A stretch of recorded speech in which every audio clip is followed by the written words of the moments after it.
Get off my lawn!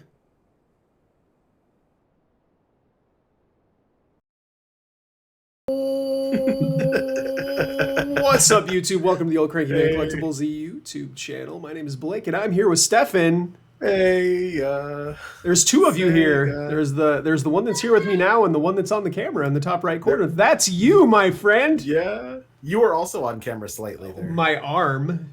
Yeah. You can see my arm.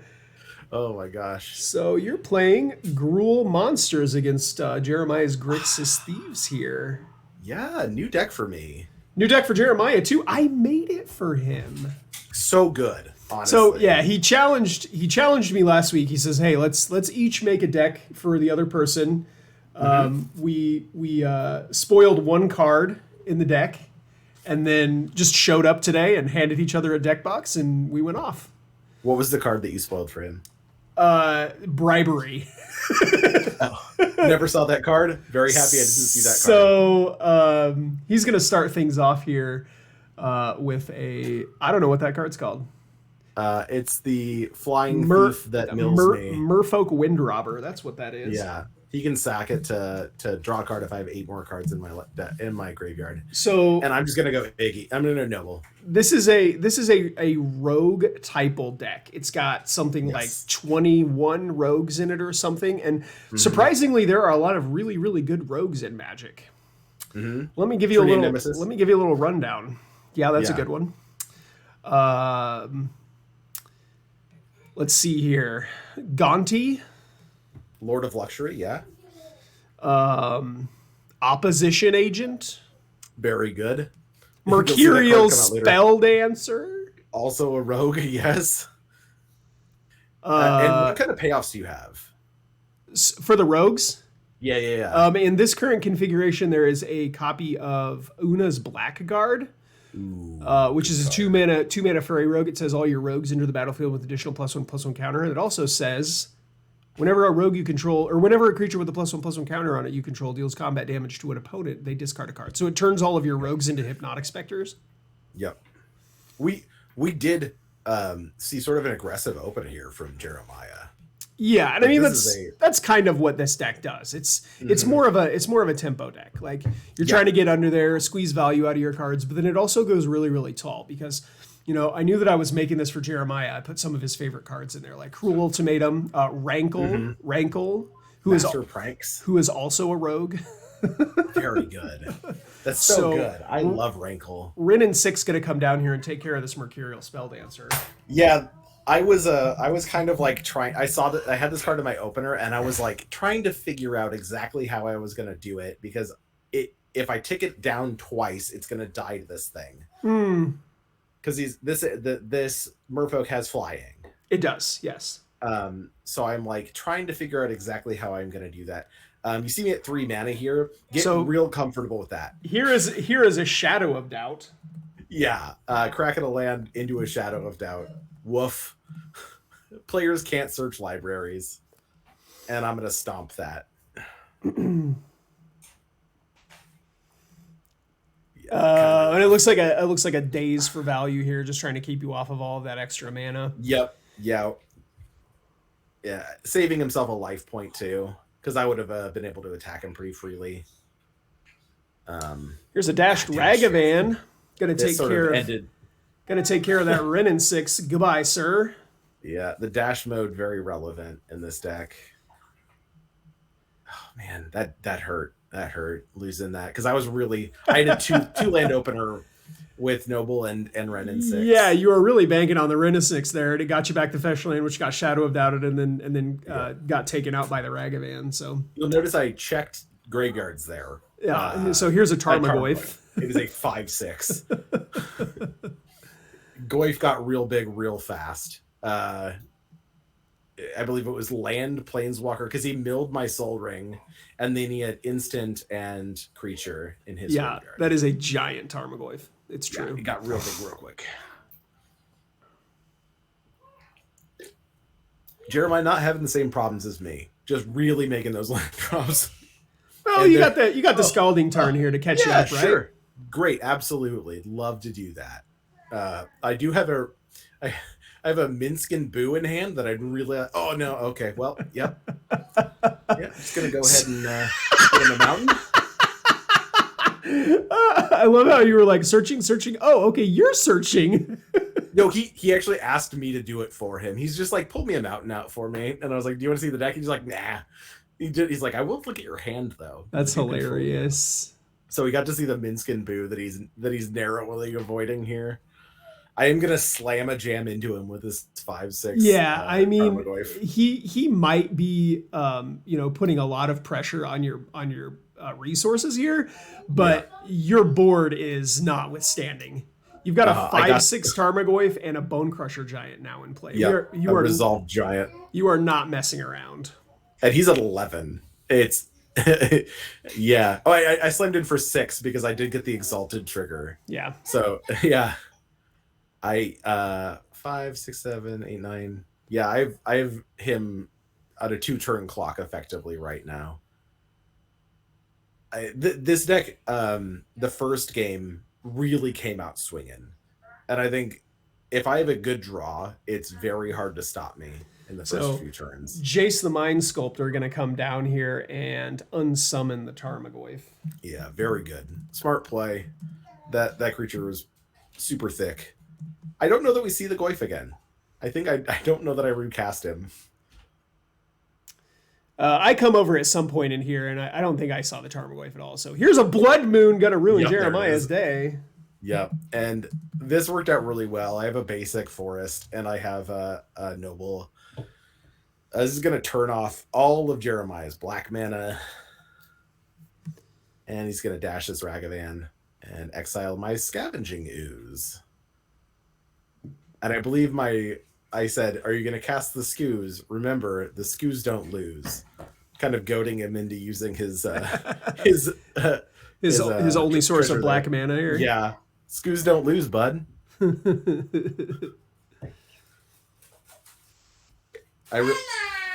baby's here.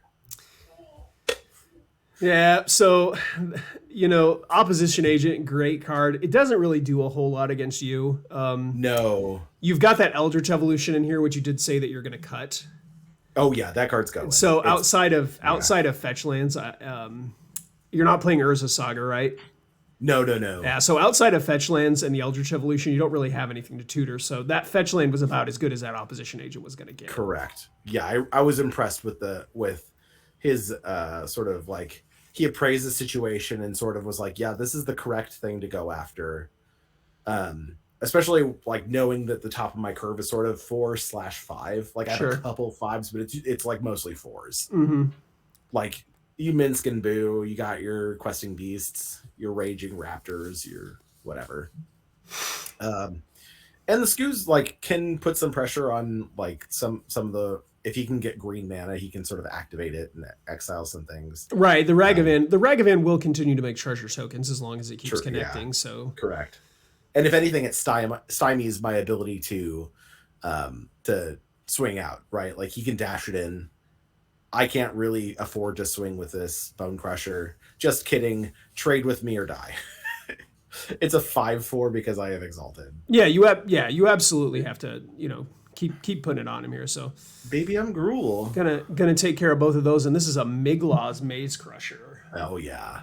Comes in with 5 oil counters. This thing also very big. MIGLOZ. Yeah, so Miglaw's 3 mana 4/4. It comes in with 5 oil counters. You can pay 1, remove an oil counter. It gets Vigilance and Menace. You pay 2, remove 2 oil counters. It gets +2/+2. You can pay 3 and remove 3 oil counters. Destroy target artifact or enchantment. So are you going to do him a favor and take care of this Blood Moon here? Thought about it. Probably not, though. I like what it's doing for me. Flame Tongue Kavu. Yeah. That is a magic card. Yeah, and I get to swing it for 5. And he is pretty dead on board.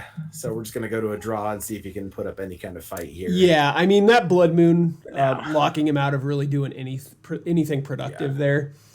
Flame Tongue Kavu, though.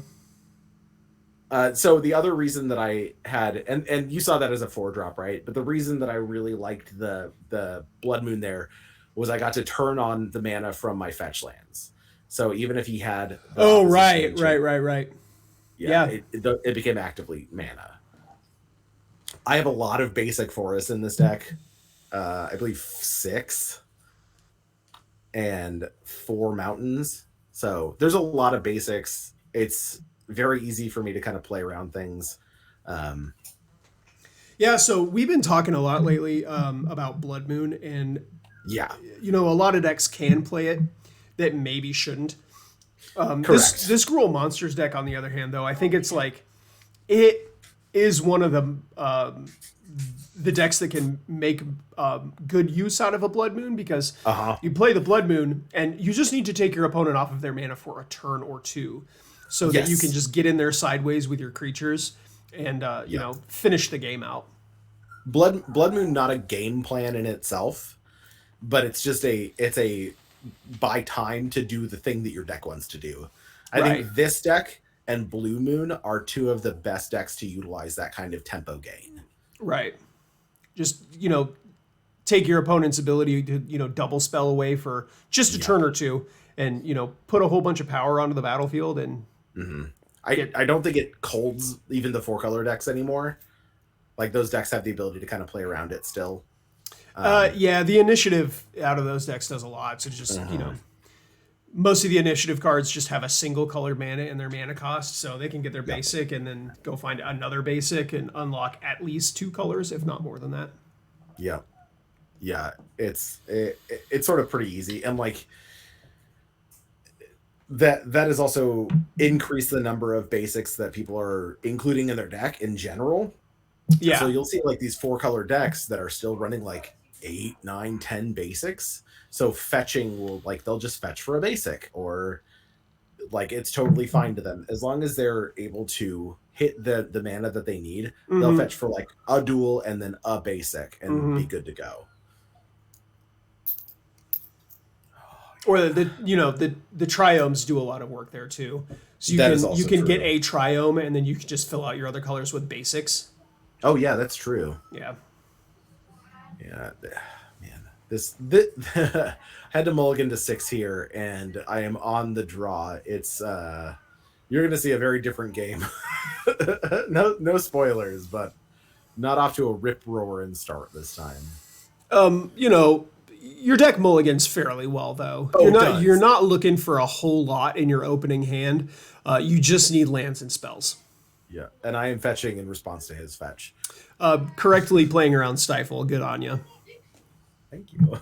Yeah, to fool me once. And to be fair, like, I don't really care about playing around.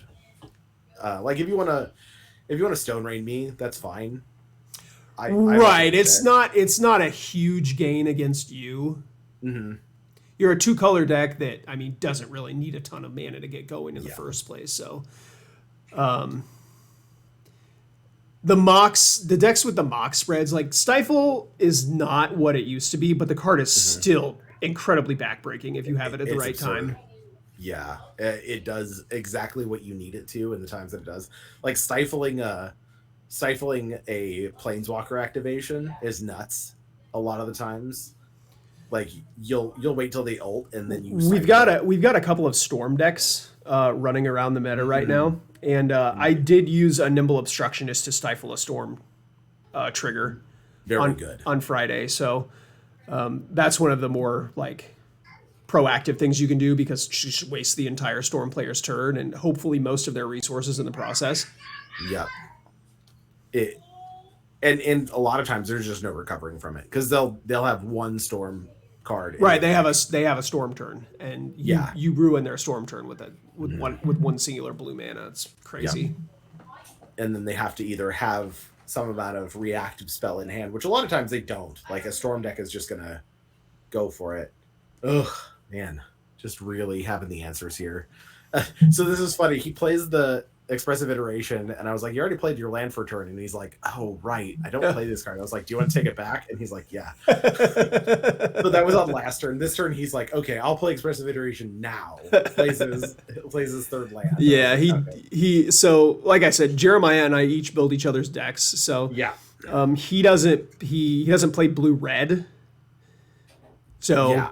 No. not familiar with casting that. So a similar kind of thing happened to me today where I could have demonic tutored for a living death and blown my opponent out, but it just wasn't a line that I thought of because I didn't Who build were the you deck. playing It against? was when I was playing against Jeff on Mardu. Okay. And you had a bunch of creatures in the graveyard. And he had 0. And That would have been yeah, so good. he had 3 creatures in play. One of them was a Lelia with like 4 counters on it that was drawing Oh cards my every turn. God. Oh no. Yeah, I could have got the living death and blown him out, but I am putting pressure on Jeremiah here with the on crop crasher. Yeah, 3 mana haster. Living Death is a very Jeremiah card too. yeah, It extremely Jeremiah card, and like he would have known that, right? He would have been like, okay, right. No, I didn't this. even know. It wasn't until after, like when we were standing in the parking lot talking before we went home, he was like, "Oh yeah, you could have gotten living death," and I was like, "Oh no." Yeah, it's because it's like if you the deck that he built for you has the ability to ramp at a level where like you can get to 7 mana pretty easily. Yeah, most definitely. Yeah. He's the quintessential. Here I give him the stack of ones. That's not a stack. That's a roll. That's a roll. There's a roll of ones that I found in my bag. Oh my gosh! What were you doing before you came to GK? Baby, I gotta pay for Magic somehow. Okay, these podcasts don't cut it. Bizarre go down to and Force the Will. Go down to the description, click on the link for our Patreon. That's patreon.com/mtgdads podcast. Yeah. Oh no, he mental misstepped my Utopia scroll. Just $3 to get you in the podcast. Help us out and get you all kinds of extra content. Here's a Colligan's command. Oh my god. Colligan's command is so good. Ladies and gentlemen, I'm just going to point out really quick that at this point in the game, I was playing against both Jeremiah and Blake. They were like having an open discussion about like the plays. I was just critiquing what he was doing. It's true. And I was just trying to rile you up. I wasn't actually telling him what to do. I know. I adore these kind of Sunday games because we just get to like chill. We can take back plays. We can sort of like optimize things, and it's totally reasonable. We're not playing it like comp REL or anything. There's no stakes. We're just screwing around. Yeah, and ultimately, we're also gearing up for August. Like it's coming. The next quarterly championship is coming up real quick. Gotta get that sword. Oh man! And here we got the fairy. What is it? It's Fairy Mastermind. Mm-hmm. Yeah, the world champ card. Yeah, this card very good. With the mana drain mana, we're casting a Gonti. If you saw that there, he puts a flame slash under the Gonti. Oh yeah, he does cast it. Gonti's so good because you can deal with the Gonti. Like you could bolt this Gonti and it would die, and he would still get to cast that flame slash later. Yep. I think Jeremiah was also being very cautious in playing this game. Obviously, I have a lot of haste threats. And he wasn't attacking in with the Gonti. He was just holding it back because it has Death Touch. Yeah, I mean, yes. It is a heck of a 2-for-1. Mm-hmm. He was just like, I don't need to slam in with this. I've got a clock on board with this Fairy Mastermind, you know. Right, we're not in a hurry. We just get to keep drawing cards. And I believe I had 1 card in hand, and he probably had some amount of counter magic in hand. Ugh, man, I was in a rough spot at this point. I think I had 1 card in hand. I pitched both to draw 2, and he got to draw off his Fairy Mastermind. Mm-hmm. Because I forgot that that's a thing that it does. Here's an Underbound adventure going to introduce the initiative. Yeah, this was sort of like me going, I don't care if we trade off the initiative. I'm at a higher life total. I just want to kind of get stuff out of my deck. I do have Shatter Skull Smashing, so if I get up there on mana, I can spread out some damage and sweep his board. Sure. Or if I draw Thundermaw Hellkite or Thrun. You're playing Thundermaw Hellkite? Oh baby. Oh heck yeah. Baby. Yeah, I'm not running a lot of 5-drops, but that's it's like perfect. I do love a Thundermaw Hellkite. Yeah, and then Lord G-Banger and the new Thrun, 5-mana Thrun. And I don't know that there might be one more. I don't remember what it is. Oh, Fury. Sure. Yeah. Yeah, Fury is a. Yeah, those are my 5 drops, and I think that they are all absolutely worth what it. was Cam sneaking in there for? What was that? He's like, what are these cards? And he puts his hands all over my cards, and he's just trying to rile me. We do love to mess with you, don't we? We are. I think we've gotten to the point now as a play group where we're just super comfortable with each other, and we just mess with each other all the time. Yes, we are. We are a bunch of children. Oh! He got to cast it. So Yep. enter the God Eternals. This was a card that I'm really, really excited about because, I mean, I think it's basically cryptic or not cryptic. I think it's basically Gruul Ultimatum. Oh yeah, it mills me. It mills me 3. It mills you 4. It amasses 4, and he gains 4. And he gains 4. Yeah. Yeah, did he kill something with it? Yeah, he killed the Undermountain Adventurer. Yeah, it kills the Undermountain Adventurer. So now I'm really in a rough spot. Man. Yeah, so deals 4 damage to target creature. You gain life equal to the damage dealt. Yeah. And then target player puts the top 4 cards of the library in their graveyard, and you amass 4. You can see me like my head in my hand, and like I'm trying to look at my graveyard. Like, I'm also like, you can tell I'm a Dredge player classically because my graveyard. Look at your grave, so beautifully organized. It is so well organized. There's the Flame Slash just to like ruin my day. It's funny. It's funny to me that he used the Orc Army token instead of the Zombie Army token. I think it was just what he had in hand. So to give you a little context to my play idea was that like I have to play like he doesn't have removal, right? Because otherwise I'm never going to play any Magic. So my idea, and I'm scooping it up here, and it's right before he played the Gruul Ultimatum too. It was game over. But my idea was Undermountain Adventurer, get to flip my Fable, and then I can start copying my Undermountain Adventurer. Yes, yeah, that makes perfect sense. And you can't afford to like heavy quotation marks play around removal there because like that's what your deck is going to do. Mm. And I don't think that the Grixis deck has a ton of card draw. It has some amount of card selection, but it's sort of like it's not going to beat me necessarily in card advantage, except for that Fairy Mastermind. That thing was doing some work. It actually has quite a bit of card advantage. Does it? I just didn't see any in that game. He just had everything. It's got. I mean, it's an Ancestral Recall deck. Oh, is it really? Yeah. Never saw the card. Yeah, the points are Recall, Mana Drain, True Name, Dig Through Time. So there's tons of card positive stuff. You got Recall, you got Dig Through Time, you got Sorin's Ransom, you got Factor Fiction. Can we talk a little bit about the Dig Through Time? Sure.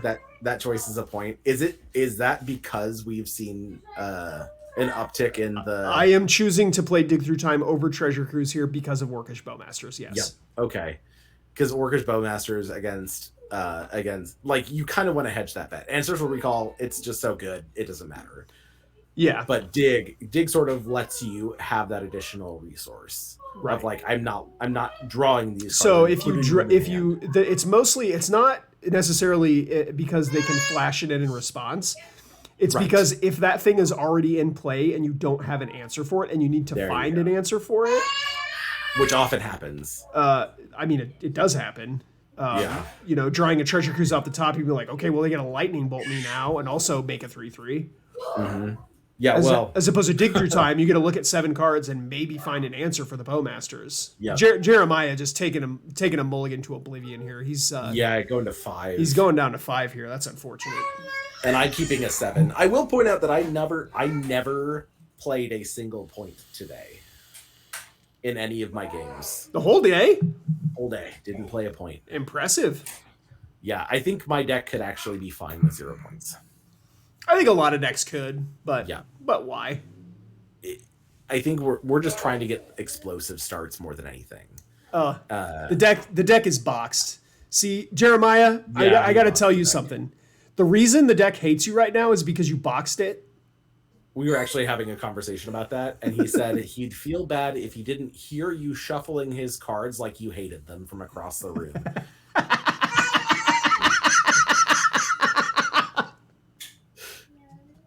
He really say that?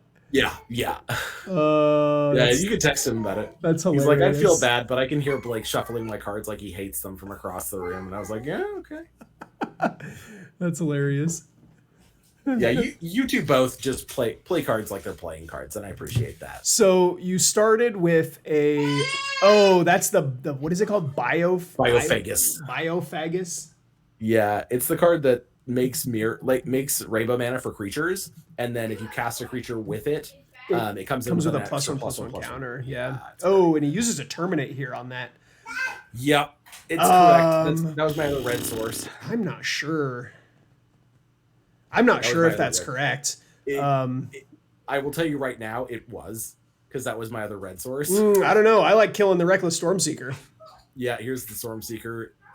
This card also does some exceptional work. I think terminating the Reckless Stormseeker would look pretty hot. You'll also see Llanowar Elves doing his darndest to get in there. He swings out big game. So Reckless Stormseeker, effectively a 3/3 with haste for 3. A very good on rate card. And then he gets to hand off that haste to the next creature. And I will say, I managed day-night today perfectly. And he passes without a play. I'm so proud of you for managing day-night. He passed without a play, so I get to flip it over now. And now it gives a creature +2/+0, trample, and haste every turn. And I get to just cast this Bone Crusher Giant. I didn't even stomp. I was just like, Bone Crusher Giant. I gave it +2/+0, trample, and haste. He flashed in a 1/3 flying blocker. And I think he eats my Llanowar Elves. Yeah. Which is fine. I'm at the mana where it doesn't matter anymore. Mm-hmm. And now the game has shifted where with Stormseeker in play, I now get to play everything pre-combat because my creatures effectively all have haste. Yeah, and I don't know that there is a way for him to get out of this. He's at 5. And the two color deck, the ability to just play a City of Traders is insane. Yeah. I do play Ancient Tomb and City of Traders. I'm playing an Arbor Elf here. And I'm going to give it +2/+0, trample, and haste. And just swing in with it. So, effectively 7 damage coming down, and he's going to cast the Memory's Journey. Is that it? The blue spell that lets you... He drew all lands off the top. That's a Memory Deluge. Memory Deluge, that's what it is. Yeah, and he looked at 4 cards off the top, and they were all lands. Yeah, that's unfortunate. Well, I mean, it was a good game in spite of the mulligan to Oblivion there in Game 3. Yeah, I really like both these decks. I'm really interested to see where you're going to go with this Monsters deck, my man. I play Dredge traditionally. That's a fun deck. I don't think competitively it has as many legs. It's just not consistent enough.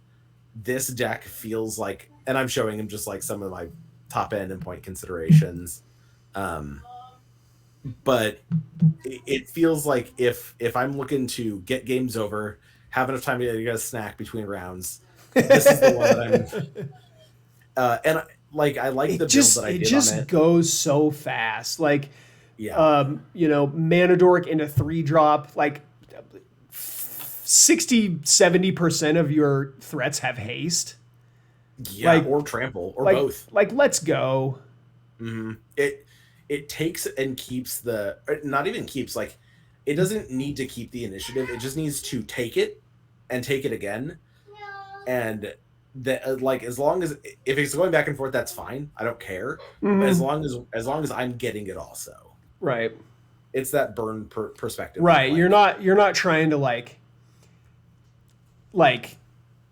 use it as a way to grind or stay ahead. No. It's just like a thing, and if it happens, great. Yeah, we're just trying to get to room 3 to deal 5. That's really it. Like, Yeah. if we get to room 3, then the game's probably over. Yeah. Awesome. If oh man, yeah, we'll probably be seeing this deck again. And there's my Berserk. Sick. Thanks for hanging out and watching some Canadian Highlander. If you haven't done so already, please subscribe to the channel. Make sure you turn notifications on so that we get to annoy you every time we upload a video. And we will definitely see you guys in the next one. Boy, love you. Kiss, kiss.